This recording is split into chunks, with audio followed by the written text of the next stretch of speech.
heart শেফৰ এখন ধুনীয়া থালি আৰু এই থালিখন খাবলৈ হ'লে আপোনালোকে আহিব লাগিব শিৱসাগৰত থকা নআহাৰ ৰেষ্টুৰেণ্টখনলৈ মানে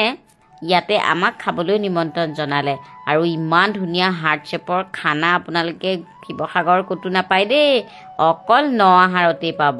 আৰু তেওঁলোকৰ তাত আহিলোঁ খাবলৈ অৱশ্যে বহুত দেৰি হৈ গৈছিলে সেইকাৰণে ধুমাধুম বোলো ভোক লাগোতেই খাই লওঁ আৰু খাবলৈ আমি আটাইকেইজন বহিলোঁ আৰু মাহঁতকে মই ছাৰ্ভ কৰি আছিলোঁ কিয়নো তেওঁলোকৰ অৱশ্যে মানুহ আছে নথকা নহয় কিন্তু মাহঁতে আকৌ বস্তুবোৰ পেলাইছে সেইকাৰণে অলপ অলপকৈ মই ভগাই আছিলোঁ বিৰাটেই চাফ চিকুণ এখন হাইজেনিক ৰেষ্টুৰেণ্ট নআহাৰ লগতে তেওঁলোকৰ ষ্টাফসকলো আৰু বেছি সংখ্যকে লেডি ষ্টাফ খুব ভাল লাগিলে তেওঁলোকৰ পৰিৱেশটো দেখি আৰু ইমান ধুনীয়া খানা আমাক দিলে যে মই চিকেন খাইছোঁ মানে ভাগে ভাগে খানা একেবাৰে থলুৱা আৰু ঘৰুৱা খানা